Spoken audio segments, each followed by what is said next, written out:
네, 여러분 계속해서 네트워크 보안 중급 1의 3교시 수업을 계속 진행하도록 하겠습니다.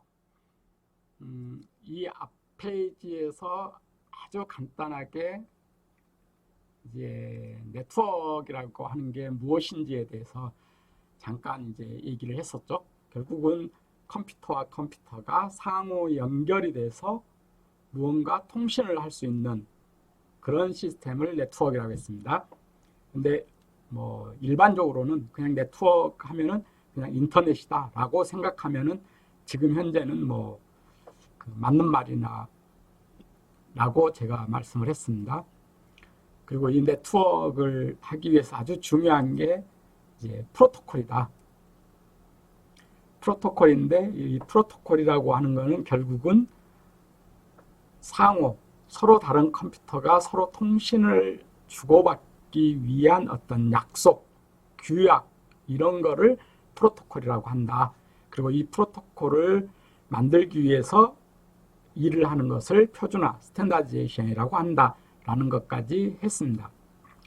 그리고 아주 기초적인 용어로서 네트워크에서 기초적인 용어로서 이제 노드, 각종 장치들을 그냥 노드라고 하고 노드와 노드 사이에 연결되는 것을 전송 매체라고 했습니다. 그리고 전송 매체는 그 링크라고 했죠. 근데 이 링크는 전송 매체를 말하는 건데 이 전송 매체에서는 유선 매체가 있고 그리고 무선 매체가 있다라는 거죠. 이런 것들을 얘기를 했었습니다. 자, 그러면 지금 이 시간에는 이제 그러한 이제 컴퓨터와 컴퓨터가 연결해서 서로 통신을 하는 데 있어서 이 통신을 구성하는 요소가 있습니다. 구성하는 요소가 있는데 첫 번째는 데이터겠죠. 통신이라고 하는 것은 어쨌든 어떤 데이터를 상호 주고받는다는 거니까 상호 주고받을 수 있는 어떤 자료, 데이터가 있을 겁니다. 그래서 이 데이터가 첫 번째 통신을 하기 위한 구성 요소고요. 두 번째는 이 데이터가 가지고 있는 어떤 내용, 의미 이런 걸 정보라고 하죠. 정보가 있을 거고 그 다음에 이 하나의 컴퓨터에서 또 다른 컴퓨터로 어떤 형식으로 보낼 거냐, 뭐 정기적으로 보낼 텐데 어떠한 신호를 통해서 보낼 거냐 이런 걸 의미하는 게 바로 이 신호라고 하는 겁니다. 신호, 데이터를 전송 매체에다가 전자기적으로 표현하는 어떤 형식, 그걸 이제 신호라고 합니다. 그 다음에 송신 측과 수신 측에 있어서 서로 신호를 주고받고 하는 것, 그 과정을 전송이라고 합니다. 그래서 지금 여러분들이 그림으로 보는 것처럼 송신 측 컴퓨터, 즉 그 노드가 있고 수신 측 노드가 있을 때 이 둘 사이에 어떤 전송 매체를 통해서 어떠한 신호가 전송이 되느냐, 이렇게 이제 얘기를 할 수가 있을 겁니다. 그러면 이제 이 네트워크를 이제 만들어진다 했는데요. 이 네트워크를 분류하는 굉장히 다양한 방법들이 있습니다. 근데 거기에서 이제 가장 많이 쉽게 우리들 귀에 들어오고 얘기 들리는 게 이제 랜이죠. 랜. 근거리 통신망. 근거리 네트워크. 이게 가장 일반적인 겁니다. 로컬 에어리어 네트워크. 그래서 여러분들 학교에서 예를 들어서 여러분 학교에서 수업을 하는 그 실습실, 그게 하나의 랜인 거죠. 하나의 랜. 그래서 여기 써져 있는 것처럼 이 랜은 로컬 에어리어입니다. 그러니까 근거리예요. 근거리. 근거리를 나타내는 네트워크의 랜이라고 그러고요. 그 다음에 학교 전체를 표현하는 것을 캠퍼스 네트워크, 캔이라고 그럽니다. 캠퍼스 네트워크에는 조그만 이런 랜들이 여러 개가 합해져 있다고 볼 수가 있겠죠.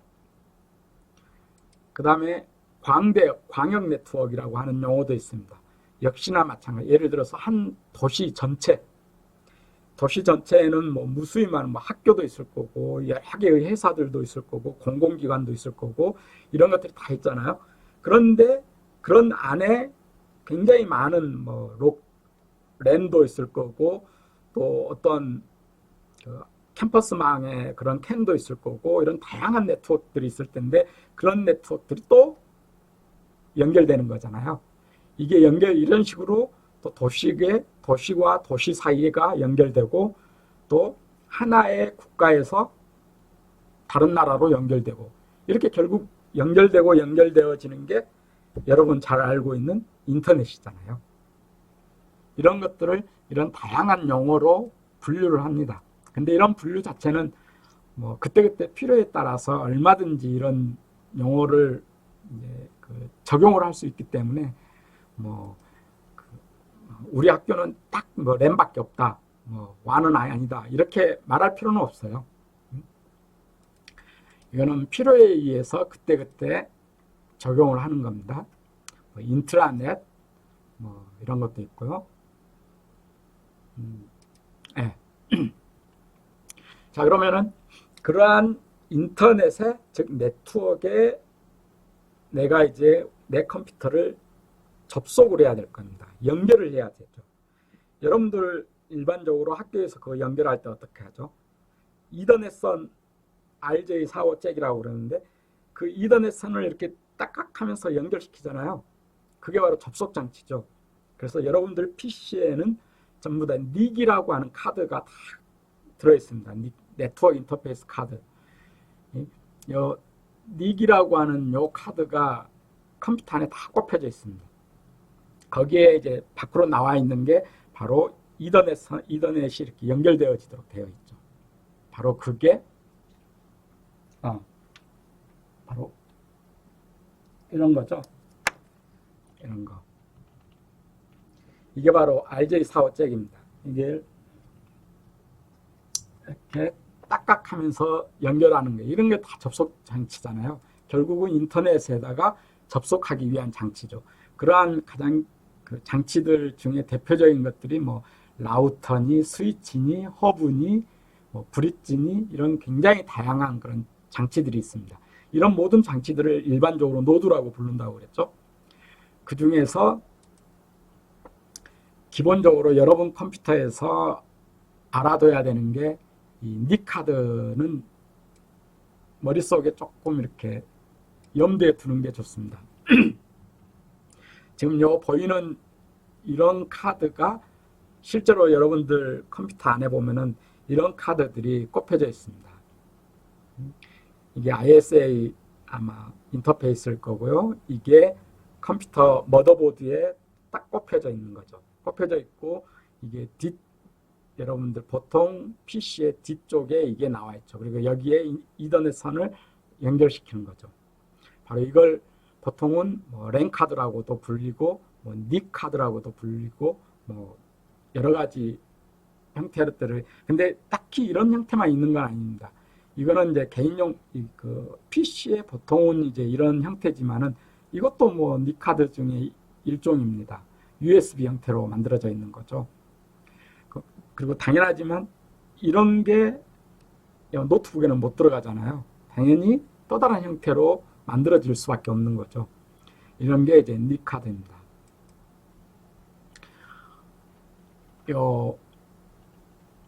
PC에서 보면은 이제 이런 네트워크 카드가 어떤 것들이 있는지는 요 PC에서 이런 것들을 찾아보면은 내가 알아낼 수가 있습니다. 예를 들어서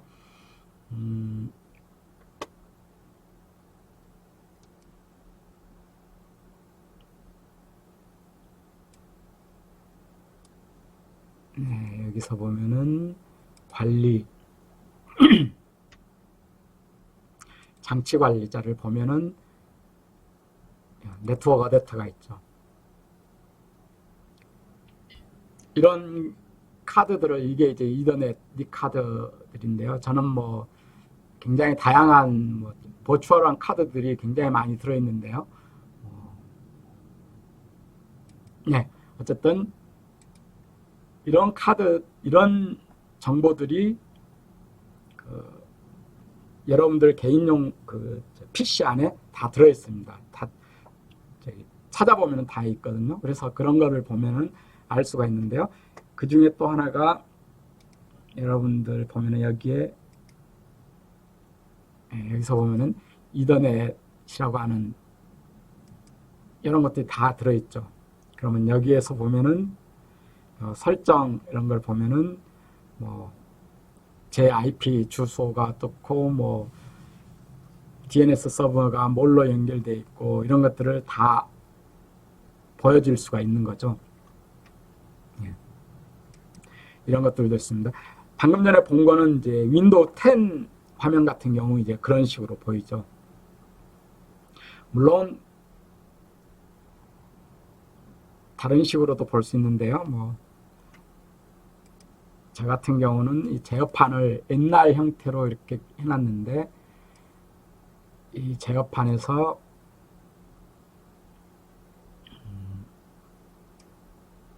하드웨어 장치 관리자를 볼까요?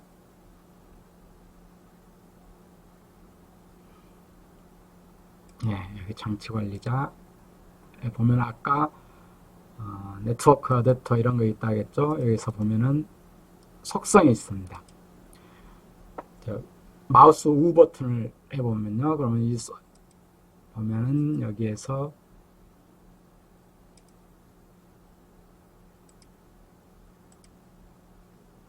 뭐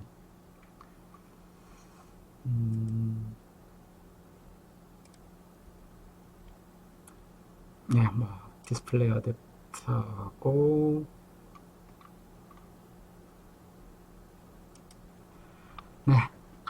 이건 뭐 나중에 더 시간 있을 때 더 보기로 하고요.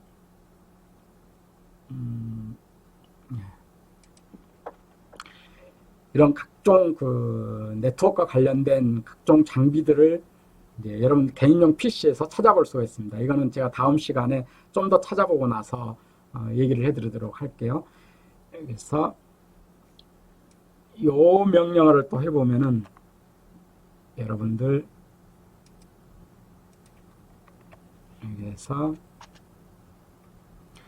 IP config 스페이스바 슬래시 올 해가지고 보면은 물리적 맥 주소가 여기 나와 있고요. 맥 주소 나와 있고 IPv6 주소도 나와 있고 IPv4 주소, 게이트웨이 주소, 뭐 DNS 서버 주소 뭐 이런 것들을 다 찾아볼 수가 있도록 되어 있습니다. 여기 IP config all이라고 하는 이런 정보를 이용하면요. 명령어를 이용하면요.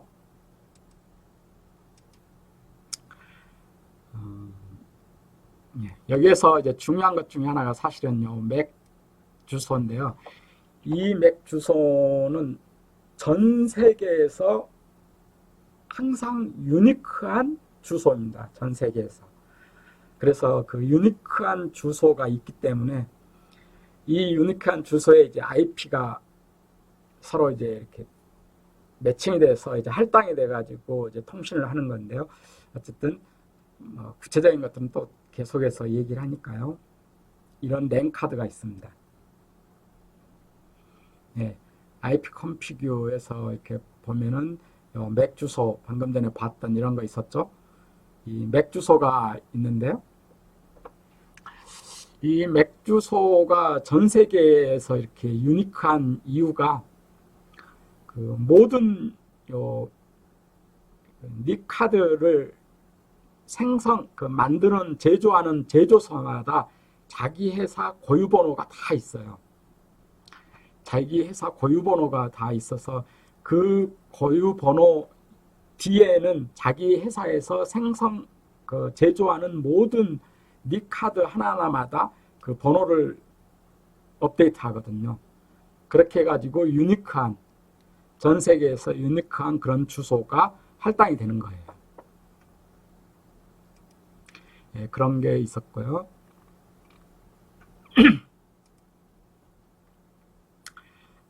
그 다음에 방금 전에 이제 그 네트워크 접속 장치 중에서 가장 기본이 되는 게 이제 내 개인용 PC 안에 들어있는 그 닉 카드라고 그랬는데 그 닉 카드가 이제 가장 이 사용자 쪽에 이제 나와 있는 거고 이 닉 카드를 통해서 이제 이더넷이 인터넷 쪽으로 이제 연결이 되는 거죠.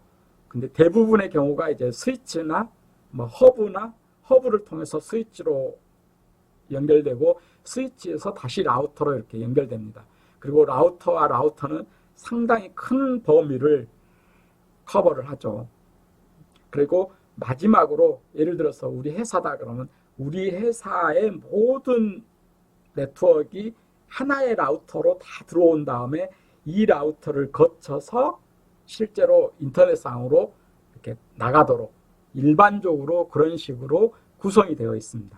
그래서 여기 그림에서 보는 것처럼 어느 인터넷이 있다 그러면은 이게 우리 회사고 여기에도 또 다른 회사다 그러면 우리 회사에서도 어느 특정 라우터에서 많이 인터넷으로 나가도록 이런 식으로 대부분이 구성이 되어 있습니다. 그래야만이 사실은 이 사이에 이제 뭐 방화벽도 놓고 뭐 진입 탐지 시스템도 들어가고 각종 그런 정보 보안 관련된 그런 시스템들이 그 안에 들어가도록 되어 있어요.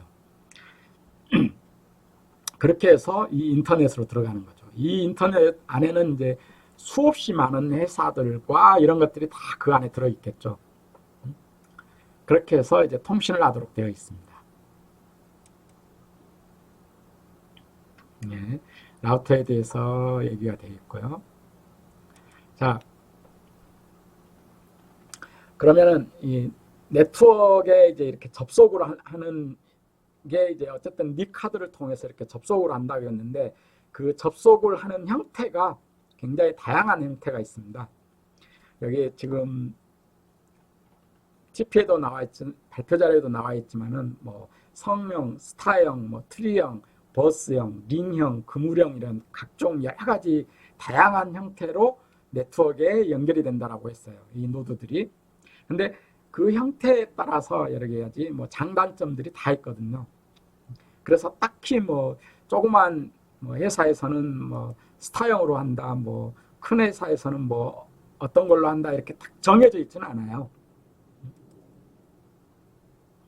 예를 들어서 이런 거죠. 어떤 이거 뭐 허브 혹은 이제 스위치가 하나가 있는데 스위치 하나에 전부 다 이렇게 연결이 되어 있는 거예요. 가장 일반적으로 스위치 하나가 있으면 이 스위치 하나에 모든 시스템이 이렇게 연결되는 거예요. 조그만 예를 이게 랜인 거죠. 조그만. 그리고 이 스위치 하나에서 한 선이 연결이 돼 가지고 어디 다른 스위치로 이렇게 연결이 되는 거죠. 아니면 다른 라우터로 들어가든가. 그러면 이걸 보고 스타형이라고 그러는 거죠. 그 허브가 이게 중앙에 이제 허브나 스위치가 있고 여기에 각종 컴퓨터들이 이렇게 연결되어 있는 이런 형태인 거죠. 그래서 이 장점은 명확합니다. 예를 들어서 컴퓨터 한 대가 고장 났어요. 그러면 이 한 대만 고장 났으면 이 한 대만 그냥 못 쓰는 거지 나머지는 아무런 지장이 없잖아요. 자, 근데 이게 이제 장점이에요. 근데 거꾸로 이것 자체가 또 단점이 되는 거죠. 중앙에 노드 하나가 있고 거기에 다 연결이 되어 있다 보니까 중앙에 있는 요 링크 노드 하나만 고장이 나버리면 여기에 연결되어 있는 모든 시스템이 다 사용 못 하잖아요. 이거는 또 단점이 되는 거죠. 그래서 이런 식으로 방금 보는 것처럼 스타형, 트리형, 하이브리드형, 버스형, 링형, 메쉬형 이런 굉장히 다양한 형태의 이런 네트워크를 구성하는 형태가 이렇게 있습니다. 사실 메쉬형이 그 어떤 데이터를 주고받고 하면서 그 안정성 면에서는 가장 뛰어나겠죠. 내 시스템에서 관련된 모든 시스템에 다 연결이 돼 있잖아요. 또 다른 시스템에서 또 다 연결이 돼 있고 그러다 보니까 뭐 어느 시스템이 어느 라인이 죽더라도 다 통신을 할 수가 있죠. 전부 다 메쉬로 다 연결이 돼 있으니까. 하지만 이렇게 하려면은 비용이 엄청나게 많이 들고 유지 보수가 복잡하고 아무튼 장단점이 언제든지 있습니다. 그래서 대부분의 경우는 이제 뭐 조그만 로컬 랜에서는 뭐 별 문제가 없는데 예를 들어서 학교다 그러면은 어떤 쪽은 뭐 스타형으로 꼽을 때도 있고 어떤 랩에서는 트리형으로도 구성할 때도 있고 어떤 교실은 뭐 버스형의 네트워크 접속을 하는 경우도 있고 그건 뭐 굉장히 다양한 형태들이 같이 들어있죠. 그걸 보고 일반적으로 하이브리드형이라고 그러는데 대부분의 학교나 이런 데는 다 이런 식으로 구성이 되어 있죠. 특정한 어떤 한 형태가 고집하는 게 아니라 다양한 형태들이 접속이 돼가지고 구성이 되는 거죠. 네. 그 다음에 그 통신의 3요소 중에서 어쨌든 전송 매체가 있다라고 했습니다. 전송 매체가 크게 유선과 무선으로 나뉜다 했는데요. 유선은 가장 기본적인 게 이더넷 선이죠. 이더넷 선. 하드웨어적으로 선이 이렇게 연결되어 있는 거니까요. 그걸 보고 유선 전송 매체라고 하고 무선은 가장 일반적인 게 바로 이 스마트폰이죠. 스마트폰이 무선으로 인터넷과 연결이 되어 있잖아요. 이 무선 자체도 전송 매체에 속한다는 거죠. 인터넷에 접속하기 위한 매체니까요. 이런 것들이 전송 매체가 이런 것들이 있는데요. 뭐 하드웨어적인 것 중에서는 뭐 굉장히 다양한 이런 케이블들이 있는데요. 뭐 이런 것들은 너무 구체적인 것들이니까 넘어가도록 하겠습니다. 그 다음에 이제 뭐 통신 방식 이건 사실은 좀 너무 구체적인 것들을 제가 지금 얘기를 많이 하는 것 같은데 뭐 통신 방식, 뭐 유니캐스트 방식, 브로드캐스트 방식, 멀티캐스트 방식 이런 식으로 어떤 하나의 통신 시스템에서 또 다른 시스템에 어떤 데이터를 보내려고 할 때 데이터를 어떤 식으로 보냈느냐라는 건데 이게 유니캐스트 방식이다 그러면은 1대1로 통신하는 거예요. 그래서 내가 꼭 보내려고 하는 그 시스템에 하나 1대1로 이렇게 통신을 한다는 거예요. 브로드캐스트는 방송이잖아요. 브로드캐스트가 말 그대로 방송이잖아요. 그냥 전체에다가 뿌리는 거고 전체에 뿌리면은 그 중에 필요로 하는 친구만 그걸 받으면 되는 거니까 전체. 멀티캐스트는 전체 중에서 특정한 그룹 어떤 그룹에 보내는 거죠. 그걸 멀티캐스트라고 그러죠. 이런 것들을 통신 방식이라고 하는데요. 이게 또 단방향 통신, 양방향 통신, 뭐 동기화 방식에 따라서는 동기식, 비동기식 너무 구체적인 것들이니까 이런 것들은 넘어가겠습니다.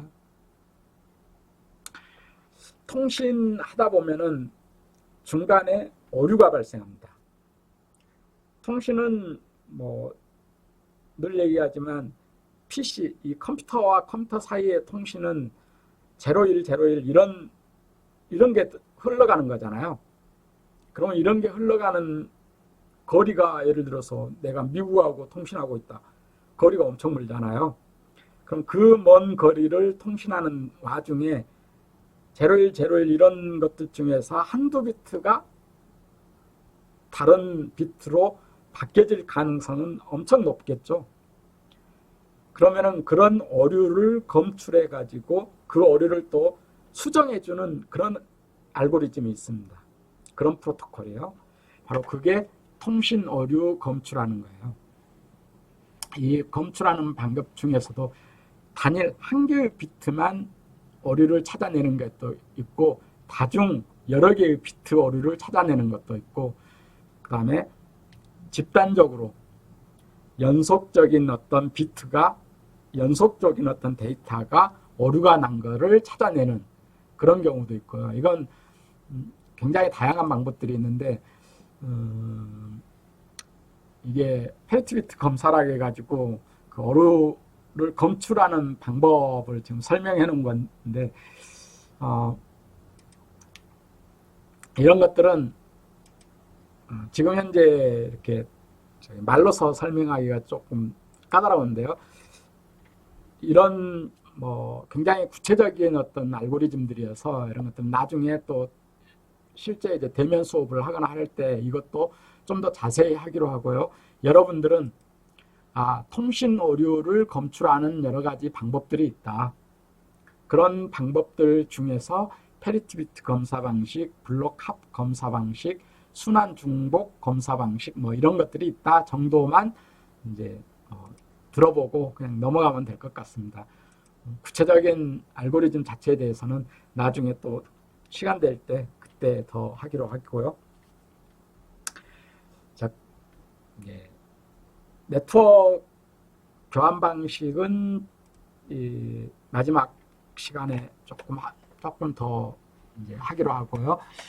지금은 이제 시간이 조금 됐으니까 요거 하나만 조금 하고 여기 파이썬 실습을 하는데 실습 중에서 요거 하나만 조금 해보겠습니다. 제가 지난번 수업 시간에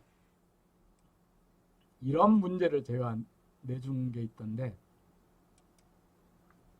함수의 매개 변수로 리스트를 받아서 리스트 내의 최대값과 최소값을 튜플로 반환하는 그런 함수를 작성하시오라고 해놨거든요.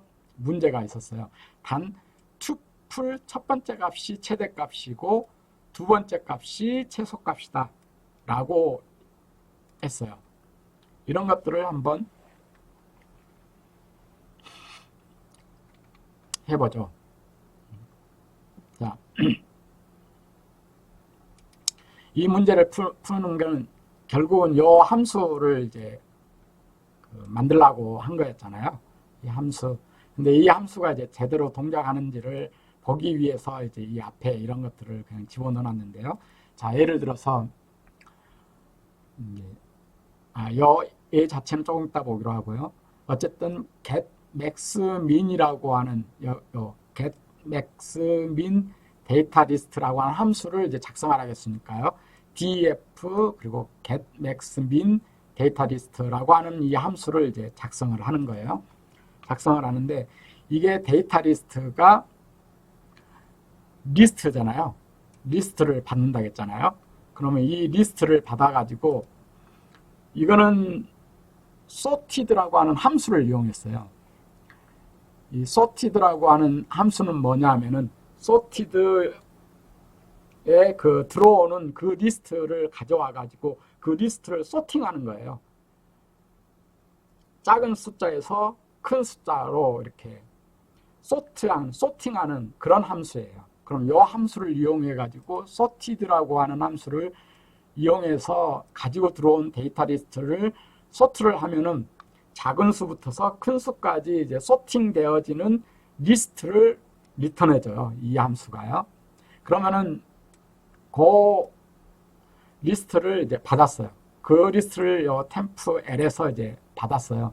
그럼 템프L에서는 가지고 들어온 데이터 리스트의 그 데이터들 중에서 가장 작은 수부터서 가장 큰 수로 점점점 제일 큰 수로 가장 마지막에 들어있는 데이터가 가장 큰 수예요.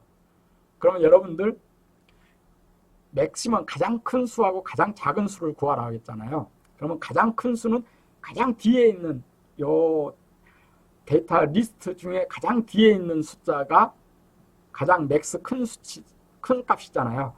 그러니까 가장 마지막에 있는 요거는 마이너스 1이라 했잖아요. 제일 뒤에서부터 오려면은 마이너스 인덱스가 마이너스 1이라 했잖아요. 앞부분에서 할 때는 0부터서 가고요. 0, 1, 2, 3, 4 이렇게 가고 제일 뒤에서부터 올 때는 마이너스 1, 마이너스 2 이렇게 온다라고 했었죠.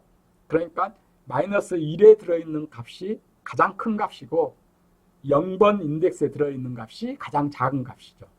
그래서 템프L에 마이너스 1에 들어있는 값이 가장 큰 값이고 템프L에 0에 들어있는 값이 가장 작은 값이죠.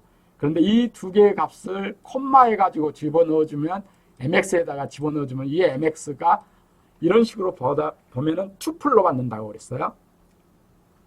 튜플로 받거든요. 요거는 이제 이게 제대로 동작하는지를 보기 위해서 그냥 한번 프린트 해본 거고요. 그리고 리턴 이거 튜플을 리턴을 한 거죠. 그래서 이게 이제 제대로 동작하는지를 이제 확인을 했어요. 여기서 보면은 예를 들어서 30 이런 식으로 값이 들어있다. 그러면 여기 보면은 가장 여기서 더 할까요?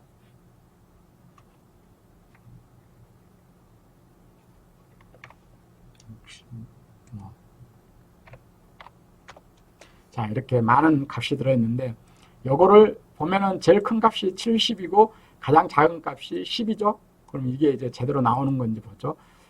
이게 getMax min을 불러서 이 데이터 L 값을 일로 집어넣어 주면은 요 리스트가 이 안에 들어가는 거죠. 그러면 getMax min이 호출되고 이때 이 데이터 L이 데이터 리스트가 이제 받는 거죠. 그럼 이게 이제 서트 된다 했어요. 서트 돼가지고 마이너스 1이 가장 큰 값일 거고 0에 들어있는 게 가장 작을 값이에요. 그러면 이 함수 안에서 프린트를 하면은 점점점이 들어가고 mx가 들어가면은 아마 70, 10이 돼야 될 거예요. 이게 되는지 컨트롤 엔터 해가지고 이거요. 뭔가 에러가 냈네요. not defined라고 했어요. name.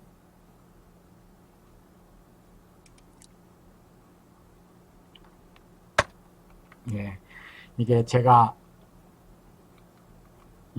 조금 전에 비주얼 스튜디오를 깔면서 값을 변경을 패스를 변경을 해봐가지고 지금 뭔가가 오류가 나고 있는데요. 이거는 나중에 이 다음 수업 시간에 제가 정상적으로 동작하도록 해가지고 다시 보여주도록 하겠습니다. 자, 여기까지 해서 오늘 3교시 수업은 마치도록 하겠습니다. 수고하셨습니다.